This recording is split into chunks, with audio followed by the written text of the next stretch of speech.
जोहार। आप देख रहे हैं एग्ज़ाम टाइम, मेरे यूट्यूब चैनल का नाम। आज हम एक नए कविता के साथ क्लास की शुरुआत करने वाले हैं। कविता का नाम है बिहान। इसके जो काव्यत्री है इनका नाम है शारदा प्रसाद शर्मा। शारदा प्रसाद शर्मा के द्वारा लिखी गई ये कविता हमें सुबह यानी कि जो टाइटल है कविता का यानी कि बिहान। बिहान एक नागपुरी शब्द है। नागपुरी शब्द बिहान का अर्थ होता है सुबह।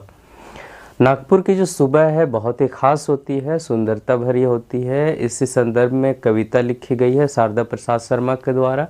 और भी कई बात है इस कविता में, इसको हम पहले पढ़ेंगे, इसके बाद इसके अर्थ को जानने का प्रयास करेंगे। लेकिन सबसे पहले कविता का हम पाठ करते हैं, कविता को पढ़ते हैं, उसके बाद लाइन बाय लाइन इसके अर्थ को जानने का प्रयास करेंगे। खैर, कविता देखते हैं। बिहान शारदा प्रसाद शर्मा के द्वारा। सोना बिहान जागे, हरियरी अंगे अंगे, हीरा मोती पाइत के, चांदी के भरल गलाहार पिंधी राइत के। देश नागपुर है नागपुरी जाइत के, पुरखा सुनाए डारी झबरल, बारी बारी फूल भली भाइत के। जूही चमेली चंपा गाँवे धरी पाइत, देश नागपुर है नागपुरी जाइत के। उराव चाउर बिछे, खड़िया डलिया छीछे, धरी लगन साइत के, सब न्योता पूरे मुंडा बरियाइत के। देश नागपुर है नागपुरी जाइत के। मोर पपीहा कोयल सहित के नाम बोयल सुहान देहात के, कोयल कारो दोहरावे राग रंग भाइत के। देश नागपुर है नागपुरी जाइत के, समय सिंगार बाचू नवा रंग रूप नाचू देश खातिर, देश नागपुर है नागपुरी जाइत के। बहुत ही सुंदर कविता है, शारदा प्रसाद शर्मा के द्वारा लिखी गई है। इसके अर्थ को जानते हैं। सबसे पहले पहला हम पंक्ति पढ़ते हैं, इसको समझने का प्रयास कीजिए मेरे साथ। सोना बिहान जागे, हरियरी अंगे अंगे, ये पहला लाइन है। क्योंकि मेरा जो बोर्ड है वो छोटा है, दूसरा लाइन यहीं पे लिखा हुआ है। खैर, ये जो पहला लाइन है, सोना बिहान जागे हरियरी अंगे अंगे। सोना बिहान का क्या मतलब हो गया? जैसे सबसे पहले तो सोना का मतलब हो गया सुंदर, यहाँ पर हो गया। बिहान का मतलब हो गया सुबह। जागे का मतलब होना, जागना। हरियरी का मतलब हरा। अंगे अंगे मतलब एक एक अंग में, एक एक स्थान पर। ठीक है। सोना बिहान जागे, सुबह का जो समय होता है, जब सूर्य की लालिमा, सूर्य जो है पूर्व की दिशा से जब चमकता है सुबह सुबह, तो ऐसा लगता है कि वो सोने की तरह दिखाई पड़ रहा है। और जो सुबह है ये बहुत कीमती होता है हम मनुष्यों के लिए और जीव जंतुओं के लिए। हम मनुष्यों के लिए क्यों? क्योंकि हम सुबह उठते हैं, अपने काम में लग जाते हैं। हम ही नहीं, जितने भी किसान हैं, जितने भी कामगर हैं, मजदूर हैं, ये सब तो उठते ही हैं अपने काम की शुरुआत करने के लिए। साथ ही साथ जो जीव जंतु हैं, चिड़ियाँ हैं, पक्षी हैं, तो ये सब भी सुबह उठकर अपने अपने काम में, यानी कि अगर जीव जंतु है तो अपने भोजन की तलाश में निकलते हैं, और अगर श्रमिक है, यदि किसान है, मजदूर है, तो ये भी अपने रोज़मर्रा की ज़िंदगी में काम करने के लिए निकल जाते हैं। खैर, जो सुबह होती है वो बहुत ही सुंदर होती है, इसीलिए यहाँ शब्द प्रयोग किया गया है सोना बिहान। बिहान जो है, सुबह जो है सोने की तरह कीमती होता है, सोने की तरह चमकता है। सोना बिहान जागे, जो सुबह होता है सोने की तरह दिखाई पड़ता है और ऐसा लगता है जैसे अभी अभी ये जागा है। हरियरी अंगे अंगे, और जैसे ही सुबह होता है, सूर्य की जो लालिमा पड़ती है, तो ऐसा लगता है सुबह जो है बहुत ही सोने से भरा है। ठीक है। और बहुत ये सुंदर दिखाई देता है। पूरे नागपुर में अगर आप कहीं भी देखें तो चारों तरफ हरा भरा जो है वातावरण हम लोगों को देखने को मिलता है। जंगल झाड़ पेड़ पौधे हरे हरे सभी तरफ दिखाई देते हैं। ओस से भरे, अगर आप ठंड के मौसम में देखें तो ओस से भरे जो है पेड़ पौधे दिखाई पड़ते हैं। गर्मी में भी अगर आप देखें तो अभी नए नए फूल खिल रहे हैं, पेड़ पौधों में नए फल लग रहे हैं। तो ऐसे में जो सुंदर है, बहुत सुहावना होता है। सुबह जो है सोना की तरह दिखाई पड़ता है। और नागपुर का जो हर एक अंग है, हर एक अंग मतलब हर एक कोना, ठीक है, ये हर एक कोना जो है ऐसा लगता है जैसे हरियाली से ये भरा हुआ है। हीरा मोती पाइत के, हीरा मोती पाइत के। हीरा मोती तो आप जान रहे हैं खजाना होता है, या हीरा मोती कह सकते हैं कि एक धातु होता है जो बहुत ही कीमती होता है। पाइत का मतलब क्या होता है? पाइत का मतलब होता है चारों तरफ पसरा होना। एक पाइत का मतलब होता है पंक्ति भी होता है, लाइन भी होता है ना। सोना बिहान जागे हरियारी अंगे अंगे हीरा मोती पाइत के। ऐसा लगता है जैसे चारों ओर हीरा मोती से ये भरा हुआ है। हरा तो एक तरफ है ही, हरियाली यहाँ है ही, और ये झारखंड जो है, नागपुर है, पूरी तरह सभी और हीरा मोती से भरा पड़ा है। अगर हीरा मोती नहीं भी है तो उस तरह के कीमती खजाने हैं, इसीलिए यहाँ शब्द प्रयोग किया गया है हीरा मोती है। चांदी के भरल गला हार पिंधी रात के। और ये जो देखिए सुबह जो है ये सोना की तरह दिखाई पड़ रहा है, और ये पूरी तरह से सुबह में हरा भरा दिखाई पड़ रहा है। और रात जब हो जाएगा, यहाँ इस नागपुर की धरती के लिए जितनी भी चीज़ें कही गई है नागपुर के धरती के लिए की गई है कि नागपुर का जो सुबह है ये सोना की भांति दिखाई देता है। नागपुर का जो अंग अंग है वो हरियाली से भरा हुआ है। यहाँ हीरा मोती जो है ये चारों ओर बिखरे पड़े हैं, है ना। जो चांदी के भरल गला हार पिंधी रात के। और जो नागपुर की जो धरती है वो रात जब हो जाएगा तो ऐसा लगेगा मानो कोई चांदी का गहना पहना हुआ हो, गले में चांदी का गहना पहना हुआ हो, और ये धीमा धीमा रोशनी में चमक रहा हो और बहुत ही सुंदर दिखाई पड़ रहा हो। तो इसीलिए यहाँ कहा गया है चांदी के भरल गला हार पिंधी रात के। सुबह में तो देखिए सोने की भांति दिखाई पड़ रहा है, और रात जब होता है तो ऐसा लग रहा है जैसे नागपुर का ये जो धरती है ये चांदी से नहा गया है। ठीक है, जैसे रात में चांद की रोशनी दिखाई पड़ती है तो पूरा नागपुर का धरती ऐसा लगता है जैसे कोई सुंदर सी स्त्री गले में चांदी पहनी हुई हो और बहुत ही सुंदर दिखाई पड़ रही हो। ठीक उसी तरह से नागपुर का जो धरती है चांदी का जो हार है वो गले में पहनी हुई है और ये बहुत सुंदर दिखाई दे रही है। कावित्री जो है इस तरह से नागपुर की धरती को दिखाने का प्रयास कर रही है कि ये ठीक उसी तरह से सुंदर है। देश नागपुर है नागपुरी जाइत के। और ये जो हरियाली दिखाई पड़ रहा है, ये यहाँ जो हीरा मोती से भरा पूरा बताया जा रहा है, रात जो है ऐसा लग रहा है जैसे रात के गले में जो है चांदी का हार पहना हुआ हो। तो ये सब कहाँ हो रहा है? ये सब हो रहा है देश नागपुर में। हमारा देश भले, हमारा राज्य भले अभी नागपुर हो, लेकिन यहाँ देश शब्द प्रयोग किया गया है। ठीक है, देश नागपुर है और नागपुरी जात के। और ये जो नागपुर है ये किसके लिए है, किस जात के लिए है? देखिए वैसे तो कई जात के लोग यहाँ रहते हैं, लेकिन यहाँ रहने वाले जितने भी लोग हैं ये एक जात के हैं। और वो जात कौन सा है? नागपुरी जात। पुरखा सुनाए डारी झबरल बारी बारी फूल भली भाइत के। पुरखा का मतलब हो गया हमारे पूर्वज। ठीक है, सुनाए मतलब सुनाना, बताना, कहना। डारी का मतलब होता है डाल, पेड़ का जो डाल होता है उसको हम लोग डाल कहते हैं, नागपुरी में डायर भी कहते हैं। झबरल माने भरा पूरा, एकदम लदा हुआ। बारी बारी का मतलब क्या हो गया? खेत बारी के लिए बारी बारी शब्द प्रयोग किया गया है। फूल का मतलब हो गया फूल, है ना, खिलने वाला, पेड़ों में खिलने वाला फूल। भली भांति के, है ना, भली भांति मतलब पूरी तरह से। इसके अर्थ को समझते हैं। पुरखा सुनाए डारी झबरल बारी बारी फूल भली भांति के। हमारे पुरखा सुनाया करते थे, बताया करते थे। अभी भी आप अपने पुराने जो लोग हैं उनके साथ अगर बैठेंगे तो बताया करेंगे कि ये जो पूरा एरिया है यहाँ पर घना जंगल हुआ करता था, इधर कोई नहीं आता था, इधर बड़े बड़े पेड़ होते थे, ऐसे कहानियाँ सुनाया करते थे। तो इसी संदर्भ में यहाँ कहा गया है पुरखा सुनाए डारी झबरल बारी बारी फूल भली भांति के। तो पुरखा हमें बताया करते थे कि इस नागपुर में जो है पेड़ पौधों से ये भरा हुआ हुआ होता था। डारी झबरल है ना, डालों से पेड़ पौधों से ये झबरा हुआ, मतलब कि भरा पूरा यहाँ ये जो नागपुर है वो रहा करता था।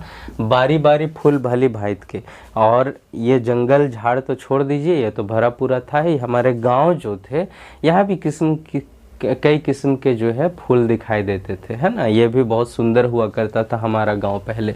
अब तो प्रदूषण और अतिक्रमण के कारण थोड़ा सा डेमोग्राफी जो है वो इसमें बदलाव होता जा रहा है। लोग जो है थोड़ा सा अपने पर्यावरण को संरक्षण कम कर रहे हैं, लेकिन पुराने समय में बहुत अच्छी तरह से संरक्षण किया जाता था। पेड़ पौधे भरे पड़े हुए थे, फूल पौधे जो है ये चारों ओर दिखाई पड़ते थे। जूही चमेली चंपा गाँवे धरी पाइत, ठीक है। तो हमारे जो पुरखा है ये बताया करते थे कि चारों ओर जो है पेड़ पौधे से एरिया जो है झबराया हुआ रहता था, यानी भरा पूरा हुआ रहता था। और खेत बाड़ी में भी फूल जो है वो हम लोगों को दिख जाया करते थे। कहीं पे जूही का फूल मिल जाएगा, दिख जाता था, तो कहीं चमेली का, तो कहीं चंपा का।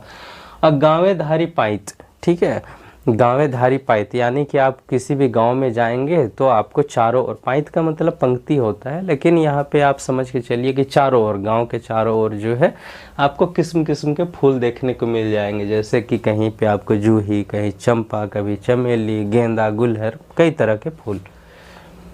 देश नागपुर है नागपुरी जात की। और ये जो सुंदरता है, यानी कि सुबह जो है सोने की भांति है, रात जो है ऐसा लग रहा है जैसे किसी ने चांदी का जो है गहना पहना हुआ हो और गला बहुत ही सुंदर दिखाई दे रहा हो।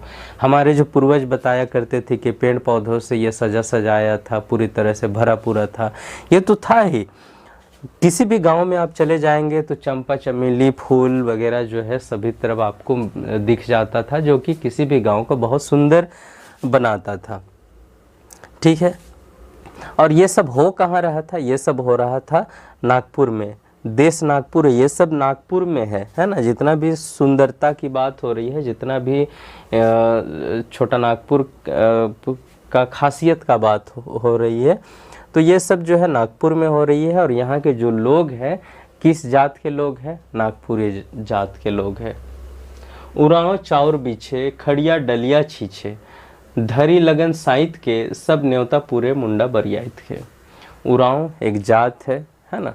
दूसरा सबसे बड़ी जनजाति है झारखंड में, और अगर देश की बात करें तो चौथा सबसे बड़ी जनजाति है। उराव चाउर बिछे, है ना। उराव जो है चावल बिनने का काम कर रहा है, चावल बिछने का काम कर रहा है, लेकिन क्यों, ये देख लेते हैं। खड़िया जो है डलिया छीछे, खड़िया जो है क्या कर रहा है? डलिया छींचने का। डलिया छींचने का मतलब होता है कि जो भी हम लोग शादी हो गया या कोई भी अगर पूजा पाठ अगर करना हो, तो हमारे जो पूजा पाठ है उसमें हम लोग डलिया का प्रयोग करते हैं, ठीक है, कुछ भी सामान डालने के लिए। तो अगर कोई शादी ब्याह का समय है तो उराव एक तरफ आप देखेंगे कि चावल उवल का काम कर रहा है, चावल वो चुनने का काम कर रहा है, तो दूसरे तरफ जो खड़िया जनजाति है ये डलिया बनाने का काम कर रही है। धरी लगन साइत के, और धरी का मतलब धरना, है ना। लगन, ये शादी ब्याह में लगन का काम होता है, लगन धरने का काम होता है, उसी संदर्भ में यहाँ कहा गया है धरी लगन साइत के। साइत मतलब किसी का भी, है ना, किसी का भी। सब न्योता, सब का मतलब तो सब होता है, न्योता का मतलब होता है निमंत्रण। पूरे मतलब पूरा करना। मुंडा जनजाति है ना। बरियात मतलब बारात, है ना। तो उराव कोई भी अगर शादी ब्याह है तो क्या हो रहा है कि किसी का भी लगन हो, है ना, किसी का भी लगन हो, उस लगन में एक तरफ उराव जो है क्या करने का काम कर रहा है? उराव वहाँ चावल का काम कर रहा है कि चावल उगाना नहीं, उस ब्याह में चावल का जो पूरा करने का काम है, यानी कि खाना बनाने के लिए जो भी सहयोग है वो उराव के द्वारा किया जा रहा है। दूसरे तरफ जो खड़िया जनजाति है वो डलिया उलिया का काम करने में व्यस्त है, डलिया बना रहे हैं ताकि उस शादी में उपयोग हो सके। और बस इतना ही नहीं, शादी किसी का भी हो, एक तरफ उरांव काम कर रहे हैं, एक तरफ खड़िया काम कर रहे हैं, तो दूसरे तरफ यहाँ की जो और एक मुख्य जनजाति है मुंडा, तो उसको भी न्योता दिया जा रहा है। यानी कि कहने का मतलब है एक शादी में, एक ब्याह में या किसी भी उस तरह के जो चीज़ है, इसमें सभी जनजाति के लोग मिलकर आपस में एक दूसरे के सहयोग से उस काम को पूरा करने की कोशिश कर रहे हैं। देश नागपुर है, नागपुरी जात के, और ये सब कुछ कहाँ हो रहा है? ये सब कुछ हो रहा है नागपुर में। और यहाँ के जो लोग हैं वो किस जात के हैं? नागपुरी जात के हैं। नागपुरी जात के कहने का मतलब क्या है? लोगों में अपनापन है, चाहे जनजाति अलग अलग है, चाहे कोई मुंडा जनजाति के लोग हो, कोई नाग जाति के लोग हो, कोई हो खड़िया हो, है ना, कोई संथाली हो, कोई उरांव हो, कोई मुंडा हो, चाहे कोई किसी भी जाति के लोग हो। लेकिन आप एक चीज़ ध्यान देंगे कि जितने भी लोग हैं झारखंड में, सबका माइंडसेट, सबका सोच, सबका विचार एक ही तरह का है। तो कहा जा सकता है कि सभी लोग जो है एक ही जात के हैं। ठीक है। मोर पपीहा कोयल शहीद के नाम बोयल सुहान देहात के। यहाँ जो है नागपुर में मोर पक्षी का नाम है, पपीहा पक्षी है, कोयल पक्षी है। ये जो मोर पपीहा कोयल जो है, ये शहीद जितने भी नागपुर में शहीद हुए हैं, तो ये ऐसा नहीं है कि सभी लोग शहरों से थे। ये हमारे जितने भी नागपुर के शहीद है, क्रांतिकारी है, ये गाँव से इनका जुड़ाव था। तो जितने भी लोग हैं, इनका नाम जो है मोर पपीहा कोयल अपने मीठी जुबान से लेते हैं, और पूरे जो देहात है, पूरे जो गांव है, उसको क्या बनाते हैं? सुहाना बना देते हैं। ठीक है, बहुत ही खुशनुमा बना देते हैं। ये एक तरह से इसको अंग्रेजी में कहा जाता है पर्सोनिफिकेशन, या कहा जा सकता है कि ये कावित्री की सोच है कि ऐसा हो। ऐसा नहीं है कि ऐसा कभी नहीं हो सकता है कि मोर पपीहा कोयल ये शहीद का नाम बोले, लेकिन ये सोचने के लिए है। कवि के नज़र से आप देखें तो मोर पपीहा कोयल जो है मीठी जुबान इनका होता है, तो मीठी जुबान से जो है शहीदों का नाम यहाँ के लोग लेते हैं। यहाँ के चिड़िया पशु पक्षी जो इस मोर पपीहा कोयल है, ये सब लेते हैं। कोयल कारो दोहरावे राग रंग भाइत के। देखिए यहाँ भी एक कोयल है, यहाँ भी एक कोयल है, लेकिन ये कोयल जो है पक्षी है और ये कोयल जो है नदी का नाम है। ठीक है, हम लोग कोयल नदी हम लोगों ने सुना हुआ है, अगर झारखंड से जो लोग हैं वो जानते हैं, उत्तरी कोयल, दक्षिणी कोयल। और कारो जो है ये भी हम लोग जानते हैं, कारो नदी। ठीक है, कोयल कारो दोहरावे राग रंग भाइत के। तो कोयल और कारो नदी है जो एक मुख्य नदी है यहाँ का। तो कोयल कारो दोहरावे, दोहरावे का मतलब बार बार रिपीट करना है ना। राग रंग, राग का मतलब हो गया गाना है ना, गीत। रंग का मतलब हो गया अपना रंग है ना, अपना अवस्था। ठीक है, भाइत के, भाइत मतलब किस्म के, अलग अलग प्रकार के। क्या कहने का कोशिश किया जा रहा है कावित्री के द्वारा कि कोयल कारो है ना, जो नदी है, मुख्य नदी है, दोहरावे, यह दोहराता है। क्या क्या दोहराता है? बार बार हर साल दोहराता है। राग रंग, कई बार जो है कई राग में, इसका देखिए यहाँ राग शब्द का प्रयोग किया गया है। क्यों?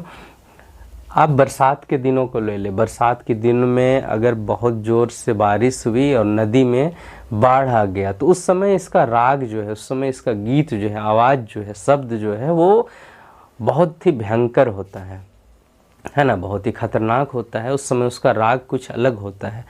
अब जैसे बरसात बीत जाने के बाद नदी जो है धीमा रफ्तार में आगे बढ़ती है, उस समय इसका जो आवाज़ है ये बहुत ही सुहावना होता है, सुरीला होता है ना, मन को शांति पहुंचाता है। तो उस समय देखेंगे कि इसका राग जो है बदला हुआ सा है। गर्मी के दिनों में इसका राग अलग देखने को मिलता है, क्योंकि पानी जो है धीरे धीरे जलस्तर कम होने लगती है, और इस समय इसका जो राग है, इसका जो आवाज़ है वो भी बहुत ही धीमा हो जाता है या तो शांत हो जाता है। रंग की बात करें तो कोयल नदी में भी अलग अलग रंग देखने को मिलते हैं, कारो नदी में अलग रंग देखने को मिलते हैं। दरअसल कोयल कारो यहाँ कहने का मतलब सिर्फ कोयल और कारो नदी से संबंधित नहीं है, यहाँ जितनी भी नदियाँ हैं उससे संबंधित है। तो यहाँ रंग शब्द का जो प्रयोग किया गया है, रंग शब्द क्यों प्रयोग किया गया है, क्योंकि अगर बरसात में देखें तो किसी भी नदी का रंग कैसा होता है, मटमैला होता है ना। इस नदी में जितने भी पेड़ पौधे हैं टूट कर आ रहे हैं, खेतों से बहते हुए जो है गंदगियां हैं या तो मिट्टी है वो बहते बहते नदी में मिल रही है और इसका रंग जो है कैसा हो जा रहा है, मटमैला हो जा रहा है। लेकिन समय के साथ साथ धीरे धीरे धीरे ये मटमैला रंग कम होता चला जाता है और पानी जो है स्वच्छ और साफ दिखाई पड़ने लगता है। यानी कहने का मतलब है कि इसके रंग में भी बदलाव देखने को मिल रहा है और ये रंग जो है भांत के हैं, मतलब समय के साथ अलग अलग प्रकार से हम लोगों को देखने को मिलता है। और ये सभी चीज़ें कहाँ देखने को मिल रही है, देश नागपुर है, ये नागपुर देश में, नागपुर के धरती में देखने को मिल रही है, नागपुरी जात के। और ये किस जात के नागपुर में देखने को मिल रही है, नागपुरी जात का जो नागपुर है ना, नागपुरी जात का जो नागपुर है, यहाँ जितने भी रहने वाले लोग हैं उनको नागपुरी जात कहा गया है और इन्हें नागपुरी जात का ही है नागपुर, है ना। तो उसी नागपुर में ये सब चीज़ जो है देखने को मिल रहा है। अगला देखते हैं, समय सिंगार बाँचू। समय क्या है, सिंगार है ना। सिंगार का मतलब क्या हो गया, सजाने का जरिया। समय सिंगार, समय का मतलब तो समय है, सिंगार। बाँचू, बाँचू का मतलब क्या होना, चुनना, है ना।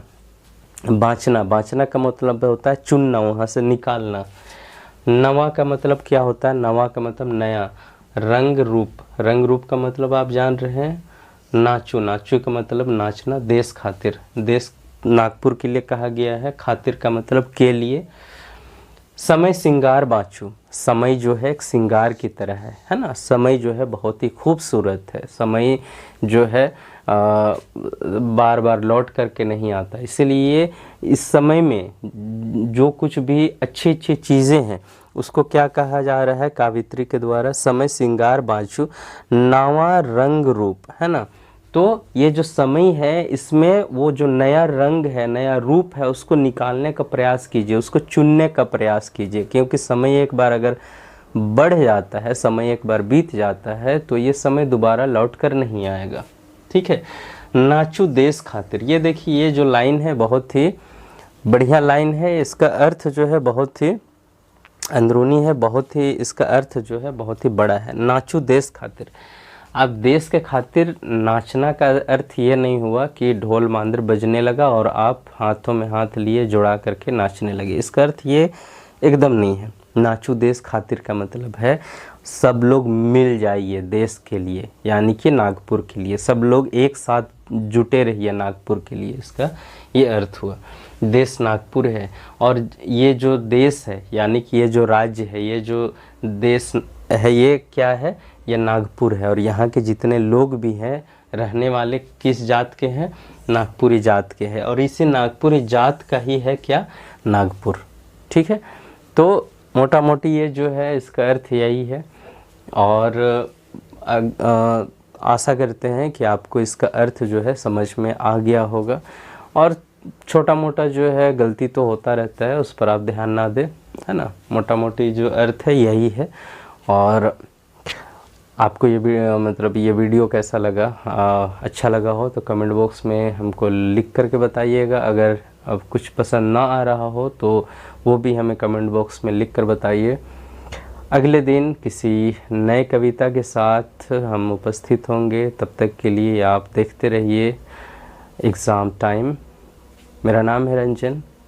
जोहार, नमस्कार।